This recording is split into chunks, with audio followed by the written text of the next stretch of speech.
Bonjour Jean Lassalle. Bonjour Jean-Michel. Qu'est-ce qui vous a décidé à être candidat à la présidence de la République?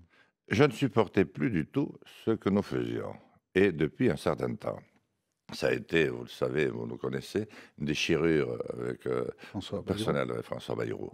Mhm. J'y ai beaucoup pensé, j'ai parlé avec lui bien avant, mais j'avais le sentiment, surtout après le Tour de France, que ce que nous faisions ne correspondait plus du tout à l'attente. Par exemple, Ouais. le, la dette. Rembourser la dette alors que nous ne produisons pratiquement plus rien, plus d'industrie, de l'agriculture dans l'état que vous savez, et puis plus de, comment je devrais dire, d'intégration européenne, alors qu'après le Tour de France, j'avais fait 15 pays européens, et franchement, si on avait mis une famille Le Pen dans les 15 pays, il y aurait les mêmes scores, les opinions publiques ne suivent plus. L'Europe, c'est terminé, il ne faut pas Non, rembourser la dette, il faut tout casser, il faut tout changer? non, non, je ne dirais pas ça. Je pense qu'il faut que nous retrouvions un espace politique et financier, économique, que la France n'a plus aujourd'hui. Or, la France reste quand même, euh, quelque part, une des mamans de l'Europe. Elle est la fille aînée de l'Église aussi. C'est aussi la fille de la mère. Et je trouve qu'on doit essayer autre chose. C'est-à-dire qu'il faut qu'un des grands pays européens, ça ne sera pas l'Angleterre, ils sont sortis. Bon, l'Allemagne, elle est quand même un peu entre deux, elle va mieux, mais elle n'a pas de leadership. Et il faut que la France initie une autre dimension. Gilles Manchon. Donald Trump a décidé la semaine dernière d'attaquer Bachar el-Assad qui avait utilisé l'arme chimique contre son peuple. Qu'est-ce que vous avez pensé de cette décision du président américain? Écoutez, très franchement, je n'y ai rien compris. Parce que Qu'est-ce que vous n'avez pas compris? l'intervention de M. Trump, il a passé toute sa campagne, si j'ai bien compris, à dire je m'occupe des États-Unis, je ne vais pas faire beaucoup d'interventions extérieures, etc. Et puis, sans crier gare, il intervient. Il faut dire que ce qui s'est passé en Syrie est absolument indigne et terrifiant. Parce que c'est le pire des gaz. Bombardement à l'arme chimique, oui. Oui, et le Gaz pire sarin. des gaz, en plus. Celui qui fait mourir dans des circonstances terrifiantes. Et si celui qui a fait ça, j'espère qu'on le punira. Mais on Vous sait Vous qui pensez c'est. que c'est pas Bachar el-Assad qui a fait ça? Écoutez, j'ai eu l'occasion de m'expliquer à plusieurs reprises sur le sujet. Je ne suis pas juge. J'ai essayé de faire mon travail de député parce que j'ai voté l'intervention française, qui n'est d'ailleurs jamais venue parce que les États-Unis ne sont pas venus au mois de en Août 2013. Je 2013. faisais le tour de France. Et puis ensuite, j'ai quand même été très intrigué. Je suis à la commission des finances de voir nos ventes d'armes régulières au Qatar, à l'Arabie Saoudite et un certain nombre de pays qui ne sont pas forcément des amis. Et j'ai trouvé quand même très étonnant la fermeture de l'ambassade de France, de tous les consulats. Et lorsque les chrétiens d'Orient m'ont proposé d'aller faire un premier voyage, lors du premier, je n'avais pas vu Bachar el-Assad parce que j'avais dû rentrer en France, je lançais mon mouvement et c'était le soir du terrible attentat, je l'ai appris là-bas, avec des Français qui retournaient sur leurs pas en disant « Nous voulons rester en sécurité à Damas ou à Beyrouth ». Vous imaginez un petit Vous peu? parlez de novembre 2015. Vous avez exactement. rencontré Bachar el-Assad en janvier 2017. Personne ne doute aujourd'hui, enfin, je dis personne ne doute. Évidemment, il y a des gens qui doutent, mais la bonne foi des gens qui doutent peut être mise en question. Qu'à part Bachar el-Assad, personne ne dispose des moyens pour envoyer des armes chimiques sur des populations. Qu'est-ce qui vous fait douter encore aujourd'hui que Bachar el-Assad soit l'auteur des bombardements de mardi dernier? Parce que nous n'avons aucun moyen réel d'établir les faits. Si je suis président, je vais établir la quatrième arme. Il y a l'armée de l'air, l'armée de terre, l'armée de mer, tout le monde en parle. Moi, je vais le faire réellement. J'ai besoin d'aller chercher, en unissant l'ensemble des moyens éparpillés, comme c'est pas croyable que nous avons, aussi bien en Europe qu'en France, et d'aller chercher le crime dès le premier mot, C'est là où curieux, il se passe. c'est curieux de résister à l'idée de qualifier Bachar el-Assad de ce qu'il est, c'est-à-dire un assassin. Comment c'est? C'est curieux de ne pas qualifier Bachar el-Assad de ce qu'il est, c'est-à-dire un assassin. Mais écoutez, cher Jean-Michel Apathy, vous avez votre certitude. Moi, je dirais qu'il est assassin. Enfin, il y a eu des morts avant, Monsieur Lassalle. On a mais bien sûr qu'il y a eu des morts, mais il y en a partout. Oui. Mais qu'est-ce que nous faisons, nous, à part chroniquer à longueur de temps? Moi, je veux que la paix revienne. Et ce n'est pas en fermant les ambassades et en s'échappant comme des chiens. C'est ce que nous avons fait. C'est comme ça que nous sommes vus dans ces pays-là.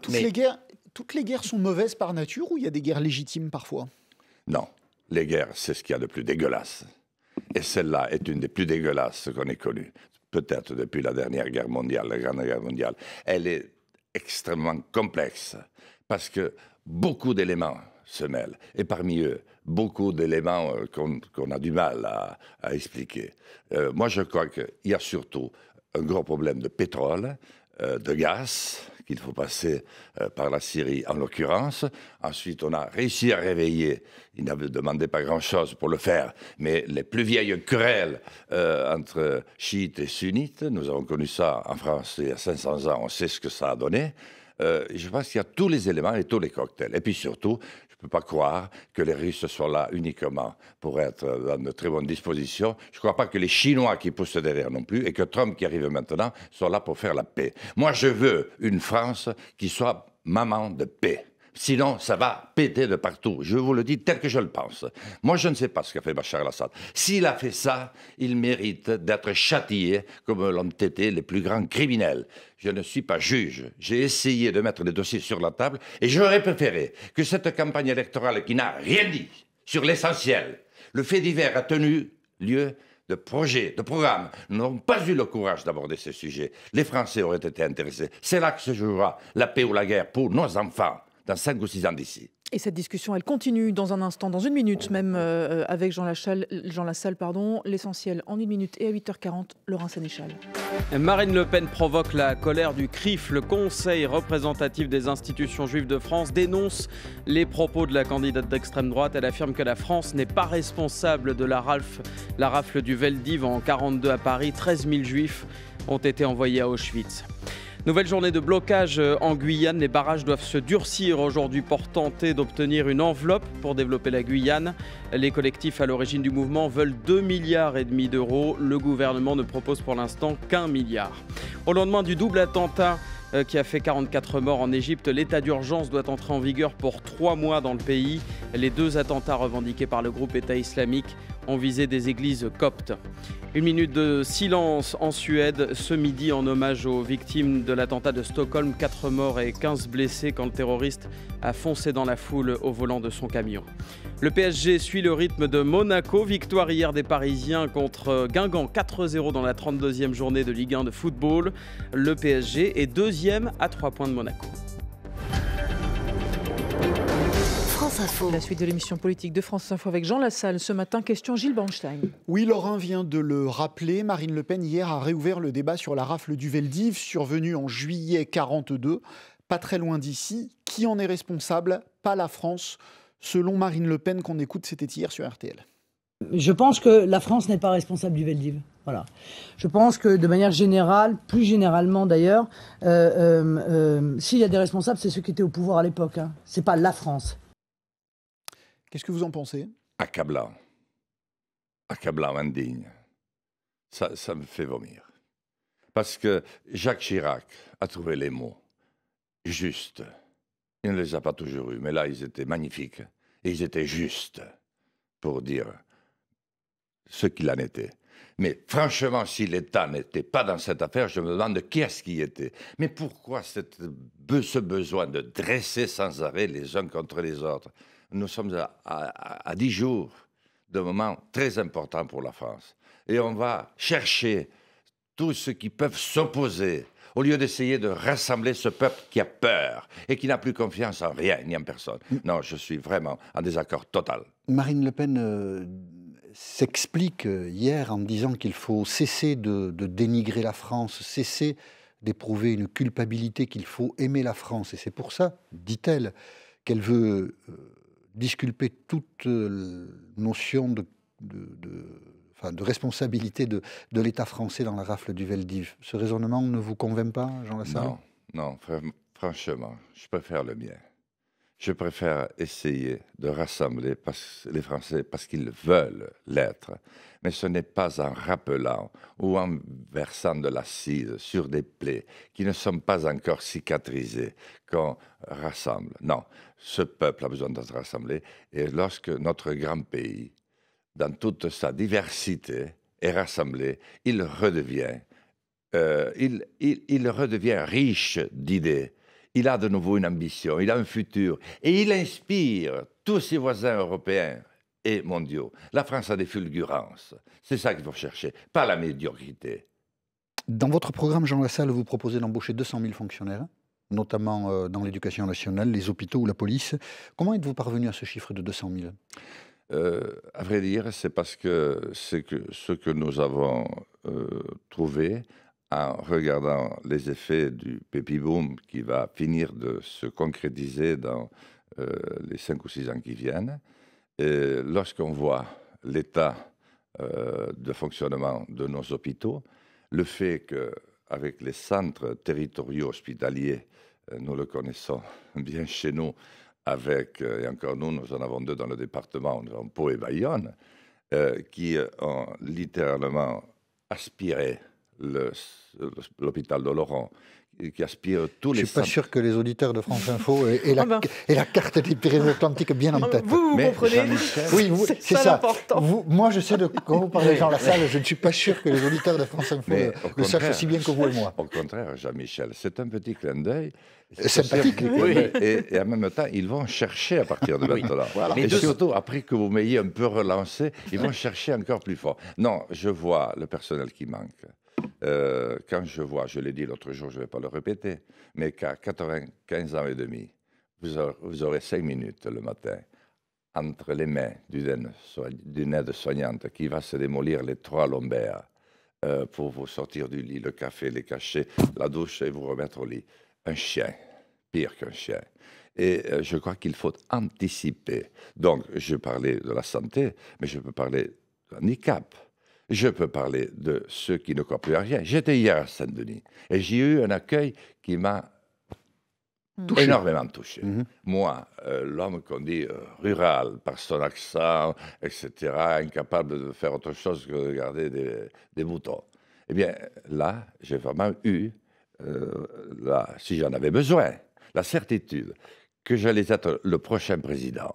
Parce que je comprends toutes les Frances. Je suis le candidat qui la connaît le mieux, dans ses plis et ses replis, y compris intimes. Mais ça, on ne le conteste pas. Mais comment on finance ces 200 000 ? Eh bien, comment on finance ? D'abord, je pense que nous avons beaucoup d'économies à faire en essayant de repasser, d'ailleurs, ce n'est pas en essayant, en repassant tous les contrats que l'État a validés, notamment dans le domaine du médicament pour faire la transition, dans les armées et tout ce que nous avons passé comme contrat et sous-contrat.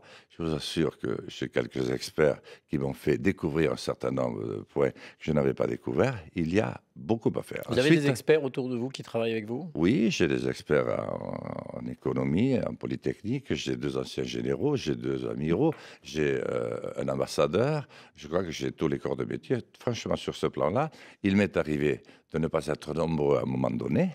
Mais maintenant, je ne sais pas pourquoi, depuis 6 mois, et c'est des hommes et des femmes qui sont dans l'exercice de leur fonction, c'est-à-dire qui se sont mis en congé pour être à mes côtés. Mais pour revenir à votre question, il y a aussi l'exil fiscal.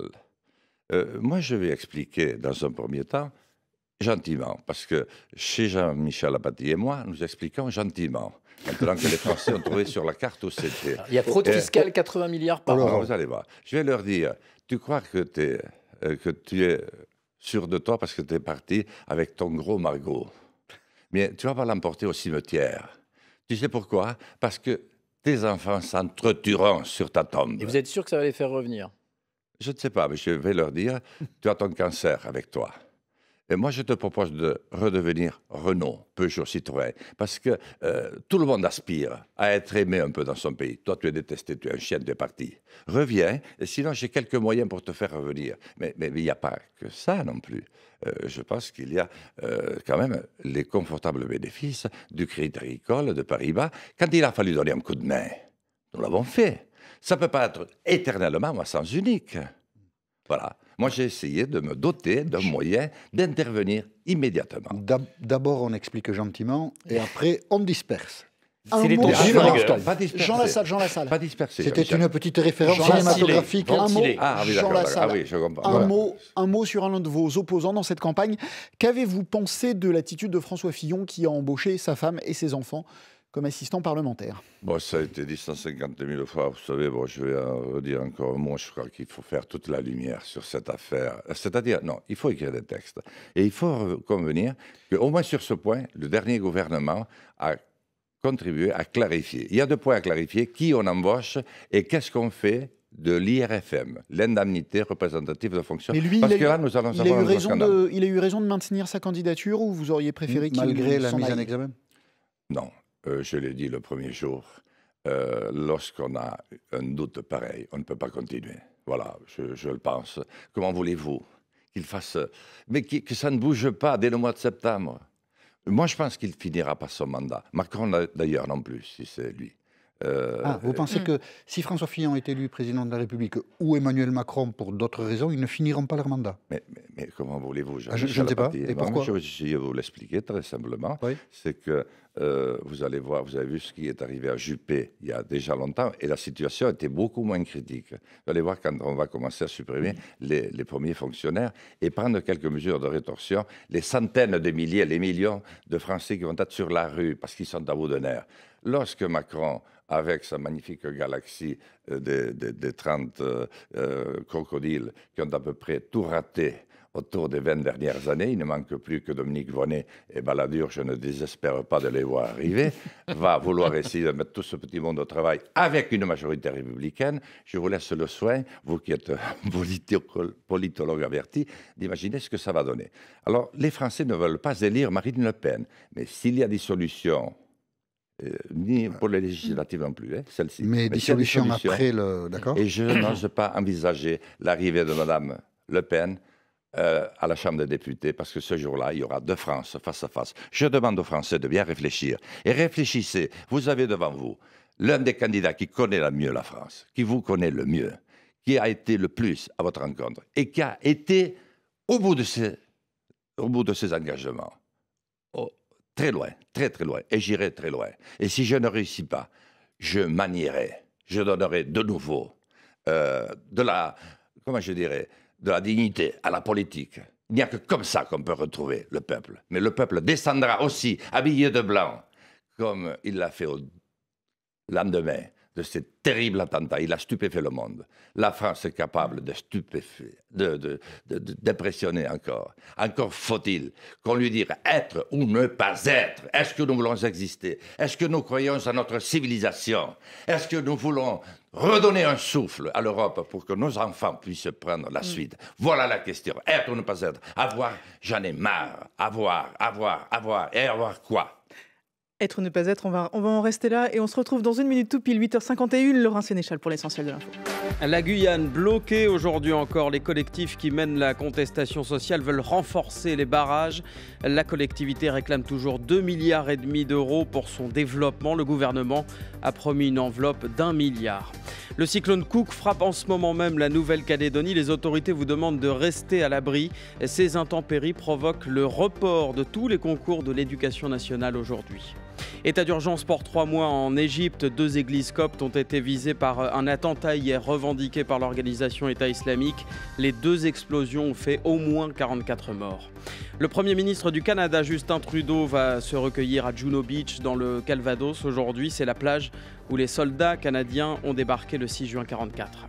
La France n'est pas responsable de la rafle du Veldiv selon Marine Le Pen. Le CRIF dénonce les propos de la candidate Front National. 13 000 juifs ont été envoyés à Auschwitz avec le concours de 7 000 policiers français dans la rafle du Veldiv en 1942 à Paris. France Info. Avec Jean Lassalle ce matin sur France Info. Question Jean-Michel Apathy. Vous l'avez évoqué, Jean Lassalle, la France connaît, d'autres pays aussi d'ailleurs, des problèmes de désindustrialisation. Comment lutter contre ces entreprises qui quittent le territoire français? La question a été posée jeudi dernier lors de l'émission politique sur France 2 à Emmanuel Macron. Écoutez sa réponse à propos de Whirlpool, une usine à Amiens qui risque d'être délocalisée en Je ne me suis pas saisi des cas en cours, des cas chauds de restructuration, parce que c'est de la démago complète. Je vais vous parler franchement. Parce que je vais faire quoi? Je vais aller sur un camion et je vais aller dire avec moi ça fermera pas. Je fais un plan d'ensemble parce que j'aspire à présider le pays et pas à régler telle ou telle situation en état de crise. Moi je suis pas pour les interdire, les licenciements, parce que la vie économique, ça n'est pas cela. La vie économique, elle est faite de création et de destruction. La vie économique est faite de création et de destruction. Qu'en pensez-vous, Jean Lassalle? Oh, je lui laisse la signature de ces mots. C'est de la capitulation. C'est de la haute trahison. Carrément. Eh bien, oui. Mais te dire qu'il faut interdire les licenciements, monsieur Lassalle? Non, c'est autrement. Moi, je vais reprendre la recherche fondamentale. J'ai rencontré beaucoup d'experts qui m'ont dit qu'ils sont stoppés. Et mais c'est à long terme, tout ça. Comment? Oui, mais ça produit des résultats à long terme. En attendant, oui. Il y a une situation à affronter. Oui, mais il y a aussi la recherche appliquée qui va nous permettre de mettre un certain nombre de brevets sur lesquels nous sommes très avancés et sur lesquels nous n'avons aucun ordre. Parce que nous avons peur de déranger Pierre, Paul et Jacques. Il y a un moment où il faut prendre ses responsabilités. Je me suis dressé quand nous avons perdu 750 000 entreprises. Je n'ai pas fait comme lui. Ça n'a pas tout apporté. On ne m'a pas beaucoup suivi, mais ça a quand même laissé une petite musique. Si je suis président, j'aurai les moyens de nouveau de reprendre l'initiative. Et pour créer de l'emploi, il faut d'abord trouver les lieux où on va les créer. Le protectionnisme est une solution? Non, ce n'est pas uniquement le protectionnisme. Par contre, je vais reconstruire un État qui soit à mesure de mettre en application les décisions. Oui. Empêcher l'entrée de certains produits sur le territoire pour favoriser les productions françaises. Voilà, par exemple. Ça, c'est du protectionnisme. Mais pas n'importe quel. Mais je ne veux pas laisser rentrer n'importe qui. Les fonds de pension américains qui détiennent 50% de nos grandes entreprises du fonds 40, ça commence à bien faire, parce qu'on voit comment on les manipule. Je connais le phénomène qui pousse à la délocalisation. Lorsque vous avez des gentils Qataris qui rentrent dans un fonds parce qu'une banque française n'a pas voulu prêter, malgré la lettre d'un président, je sais où ça vous mène. Donc, moi, je ne suis pas du tout dans cet état d'esprit, c'est être ou ne pas être. C'est un message différent qu'il faut faire passer, résistant. D'ailleurs, c'est le titre du bouquin qui va souffrir. Je suis le seul qui va présenter un candidat à une semaine de l'élection sur le style d'Essel. Stéphane Essel. Voilà. Ah, d'accord. Résistant. Oui. Résistant, le temps est venu. D'accord. Mais c'était quoi? Indignez-vous. Voilà. Et moi, je ne veux pas m'indigner parce que tout le monde résistant. C'est une question d'état d'esprit, vous voyez, Jean-Michel. C'est une question de volonté. Est-ce que nous voulons être ou pas être?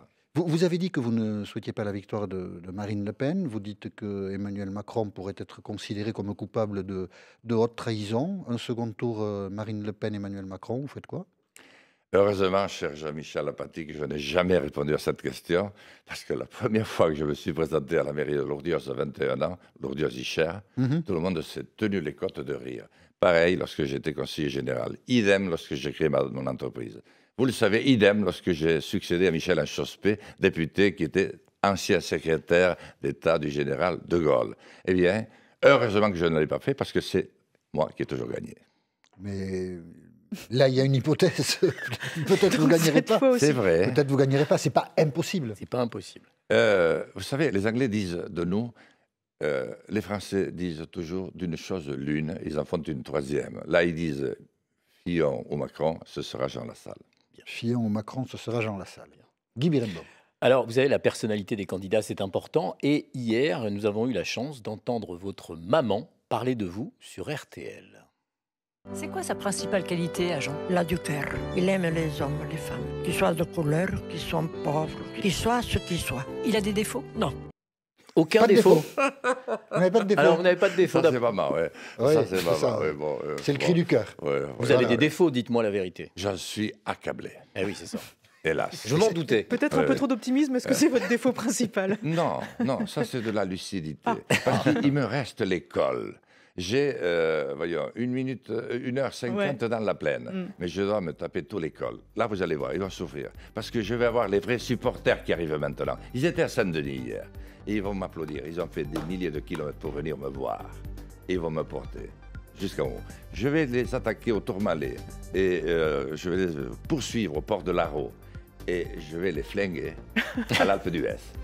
C'est la montagne, le Tour de France. Oui, mais c'est ça, c'est du panache aussi. Merci Jean Lassalle d'avoir accepté l'invitation de France Merci Info. Jean-Michel Apathy et toute l'équipe. J'étais très heureux de partager ce moment avec vous. Merci. Et nous aussi, merci beaucoup. On se retrouve tous demain.